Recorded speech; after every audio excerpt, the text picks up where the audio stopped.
Welcome back to the Practical Dreamers podcast, where your dreams and finances collide. I'm Charm, And I'm Dara. and we're your guides on this journey to financial freedom. And today, we're going to be discussing a topic that I think is relevant as of right now, as we're hearing a lot more about wedding bells. A lot of people are planning weddings. I know I've seen some and actually heard personally from friends and family members that they're engaged, and so they'll be planning their wedding soon. So we want to give some practical tips on how to best plan for a wedding. And of course, we're going to do that by watching a series of videos to help. Dara, anything to add? Stay tuned. All right. Today we're asking married couples how much they paid for their wedding. Let's see if this is too personal. First off, what's your name? Jess. I know your hubby's not here right now. How long have you been married? Since November, 6-7 months now. How's that been? Been nice. We've been together for 4 years, so it doesn't really feel much different. How much did your wedding cost? Oh Lord, ask this man right here because he's the one that paid for it. It was up there. I want to say like $30,000-$40,000, maybe even more. It was pricey. What was the priciest part of your wedding? Probably the venue, and then the photographer and videographer are probably close second. Dress was pretty expensive too, but I stayed away from flowers just because that can get up there. So Looking back, would you do anything different? no, I loved it. It was perfect. It was a perfect day. Awesome. I think I wouldn't have stressed as much. Okay. All right. Okay. $40,000 on the wedding. Now, not knocking it, that's actually the average cost in America, to be honest. That's what I was about to say. It sounds on yeah. par. Yeah, it is. Now, ideally, I don't recommend some people if that's not your budget, don't spend not to spend that much. That is not, even though that's the average, doesn't mean that you have to spend that for your wedding. But I'm glad she had a beautiful day. That sounds like she has no regrets, and also sounds like she had the luxury of her parents paying too. Yeah, that definitely makes a huge difference when it's not just coming out of you and your spouse's account, when it can be spread among, well, it sounds like it wasn't spread. It sounds like Sir, I'm assuming this is her father, paid for the wedding. So, so you're not going in debt trying to do, well, yeah, I don't know the dad situation, but point is, the couple did not go into debt having this beautiful wedding. So, kudos to her. I'm glad she had a great time. Yes, absolutely. All right, on to our next one. You guys, I am livid. This comment could not be more true. I just got engaged in Lake Como, Italy. Fairy tale proposal, truly spectacular. And my man and I were like, ooh, wouldn't it be cool to have our wedding in Lake Como? So we hit up a few wedding planners, have a few initial chats, and we're asking, like, hey, can we see a rough outline of what costs and your fee might look like? We literally had a planner send us an Excel sheet labeled mid-level wedding. First of all, don't ever say that again. Nothing I do is ever mid. And two, I was even more shell-shocked when the final total on the Excel sheet was 640,000 euros. $122,000 for flowers? What are they made out of, gold? Nearly $200,000 for entertainment. Who's playing, Celine Dion? And this didn't even take into account things like my dress, a tuxedo for my man, bachelorette parties.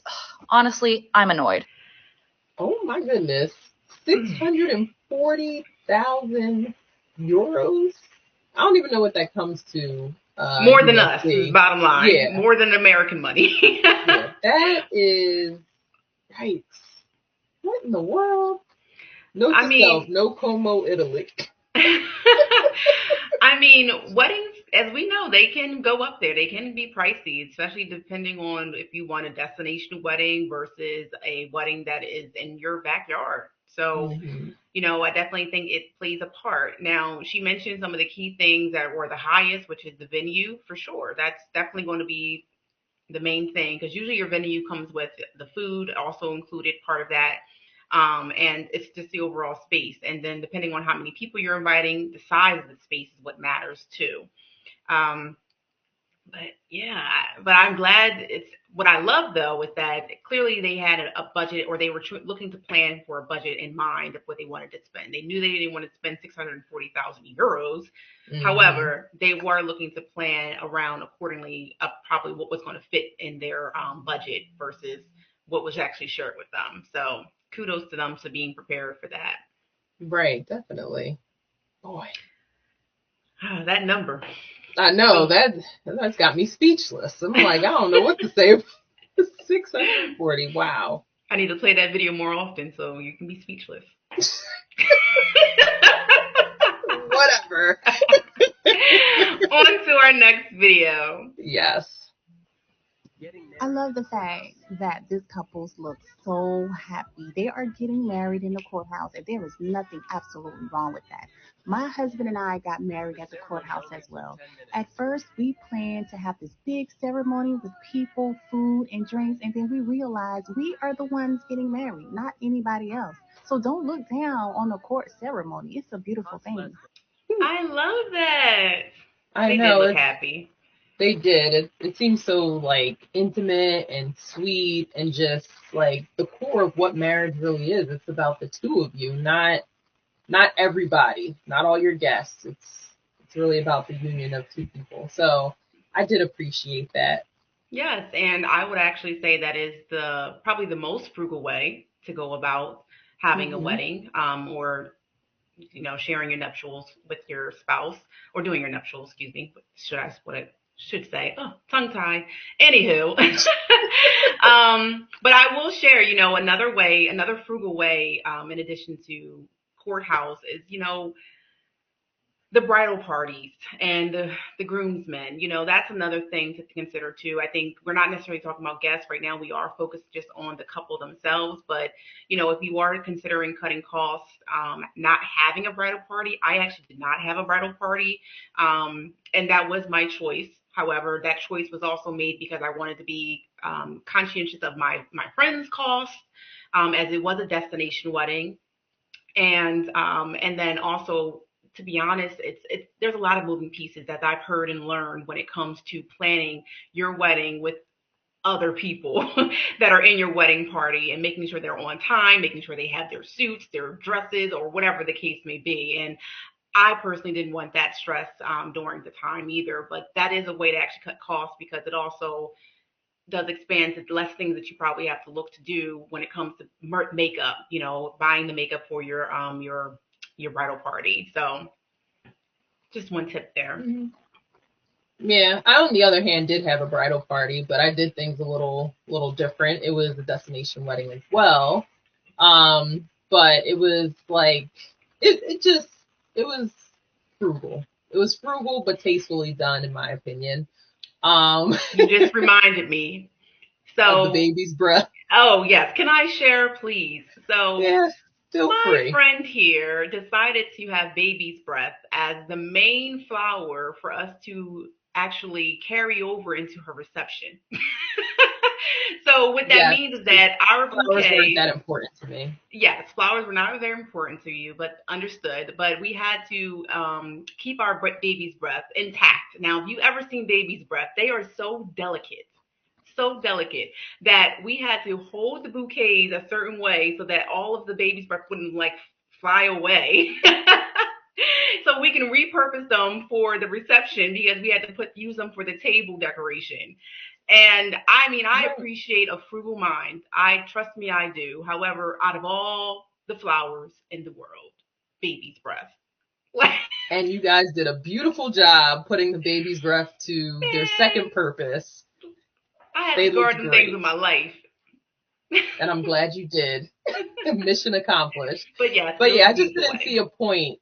I just didn't see a point of buying like these expensive flowers and bouquets and literally just take them, put them in the trash pretty much. Because I've been to other weddings where I've had the beautiful bouquet, we're walking down the aisle with it. Those things are gone. Like you get 1 minute use out of it and then that's that. So I chose to take those flowers and use them as centerpieces. And it worked. It looked great. Yes, it was a delicate flower. It was on the more frugal side as far as flowers I'm go, gonna but go with they cheap on this listen, one. whatever, they look great.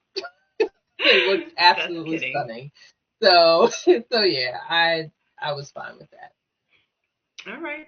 Well, next video. Yep.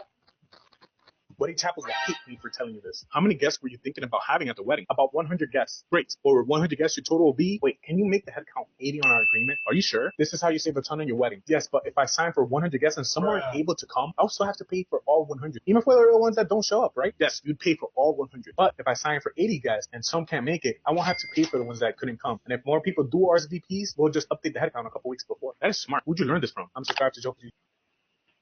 Okay.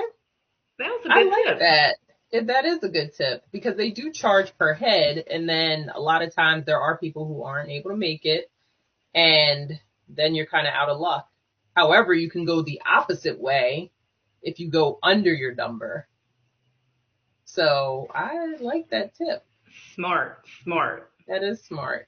Yeah. And the fact that that was coming from a man, well, I applaud because I do feel like some men, when it comes to wedding planning, not all, but they don't have too much of a part. So that was... No, I would say the bulk of it definitely fell on me. So yeah. All right. Well, but that's okay. Well, like I said, I think that was a great start to some of the tips that we can share with our audience here as well. So when it comes to weddings, I think even having a budget, we talked about that earlier, having a budget in place, ideally speaking with your spouse, talking about your future spouse, asking each other questions about what's important to them, and outlining exactly what you would like to spend or what you have to spend for each item is key. And as we've seen in the first video, if you have family members that are willing to contribute to your nuptials, great. You can add that to that as well. Anything else to add? And even just ask. I think even just asking, because sometimes you assume that maybe your dad won't help out or your mom doesn't want to pitch in or something like that. If you ask them, there is the possibility that they might say, yeah, I'll take over maybe buying the cake or maybe getting the wedding dress or, like little things that will actually help alleviate some of those costs. And then also when you're making that budget, make sure you're being realistic with yourselves. Like don't overreach. Just stay within your budget, stay comfortable. And this will keep you from having a lot of anxiety and, different, like making it even more stressful. The day itself is kind of stressful leading up to like trying to organize a party that is humongous to begin with. And, taking away the stress of we overdid it, that would be great. Absolutely. And I would also say it would be choosing the right venue. As our first video did share, the venue was, or maybe the second video, actually, no, the first one did say the same thing, was the venue was the most expensive option or category, I should say. And so making sure you have the right venue is key. And just know that you can be creative here. You don't have to have that prestigious place down the street that you passed. If you have the budget for it, go for it. But just know that you can emulate almost anything nowadays in a smaller space or in a space that's similar to that one. So if you have a friend or family members that have a nice backyard, use the backyard. If you're thinking of something outdoorsy, or even going to the local parks, finding a local beach that you can use. I think the options are endless. I think ideally we get hung up on indoor locations just because of the aesthetics of it or where somebody else may have gotten married, but I definitely think there's options there too. Definitely. All right. And I would say another tip would be DIY decorations. So, as we shared earlier, I don't necessarily recommend baby's breath being your only decoration choice to DIY. I do. But you could. But also to that point too, as Dira mentioned, flowers were not necessarily a huge deal for her. However, they were not a huge deal for me as well. I did really want flowers with my destination wedding, but having real flowers was not important to me. So I chose to have faux flowers, and I would say the faux flowers turned out beautiful. And the best part is that they're recyclable. So I was being conscious of the environment there, and then ideally we were able to I don't even know what I was going to say, what we were able to do with them, but needless to say, we were able to repurpose them for the ceremony. Oh, that's what I was going to say. The ceremony as well as the reception itself, with moving the Mhm. flowers from one place to another. And the decorations overall, though, we did actually have a whole team, which is family, pitch in to set up and tear down, which was great to do as well, because that definitely saved money on the setup costs Mhm. for everyone. Well, for I should say my husband and I, not everyone. Yeah. And yeah, anything to add there, dear, as far as DIY? DIY, I'm not really I'm not really great at it. But there were a lot of videos that I had seen. That's actually where I got the baby's breath idea from a YouTube video, and I was able to, kind of guide my bridesmaids and groomsmen into how to recreate what I had in my mind. So Mm-hmm. I sent them all the videos so they could figure that out for me, which was great. And I would say that's another tip too, is kind of using your wedding party to your advantage. Oh, You guys were awesome. But it did really help, like with little things such as that, like setup and breakdown and stuff like that. It was helpful. So love you guys for that. oh, absolutely. And then one last thing I would add to the DIY of decorations for your wedding would be to look at your signage. I think the wedding signs, things like that. I personally went to Staples. I created it on a website. I believe it was Canva. Created it on Canva. Then I went to Staples to have it printed, and that was such a cost savings. I mean, a lot of these places were trying to charge over $100 for the size that I needed at the time. And yeah, I was able to get it done for Mhm. 25 bucks. So think of Yeah. options like that too. And I would Yeah. say another tip would be to trim your guest list. Ideally, I I was know. gonna bring that up. Where are you going to bring that one? That's a good I one, right? was, yes. Yeah, definitely. Because you don't need to invite the mailman and Joe down the street and, anybody you've ever come in contact with in your life. It's not necessary. Like, just just keep it intimate. Like, it just needs to be people that actually interact with you on a regular basis and that want to see well and wish you guys well, like that love you guys. I think that's what's important, is having that core group around you rather than trying to impress others. And that will save you a ton of money by not just giving invites to every and anyone. Yes, absolutely. Well, I have nothing else to add to that tips because you said it perfectly. And then I would say the second to last tip would be to opt for off peak dates and times.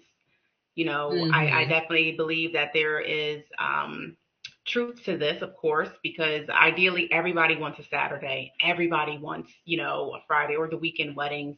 And it makes sense as to why, but making sure that if you can have your wedding on a Thursday, it may save you thousands compared to the Mm-hmm. other desirable dates and times. And then also during peak time, it will be, you know, whether it's during the holidays itself. I'm trying to think. Yeah, probably during the holidays and things like that. Ideally, most people are probably not getting married during those times because other things are going on, and I mean holidays meaning Christmas and things.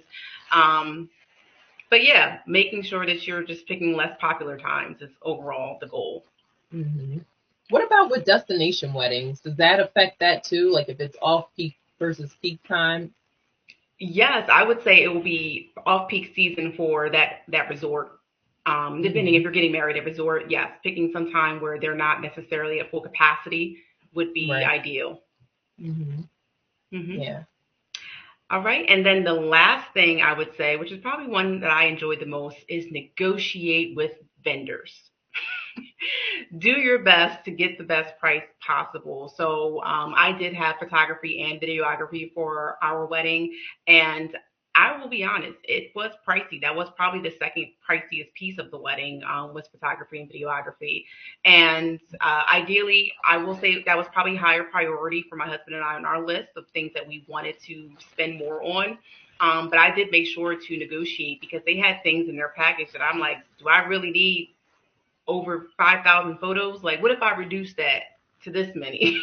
How much does that save me? And then they also had like, oh, if you spend this much, you can actually get an extra album. Well, I didn't need an album. Can I use that time for extra coverage? You know, you never know what your options are until you ask. So I would definitely Right. encourage everyone to negotiate with their vendors and see if there's any other options to save there.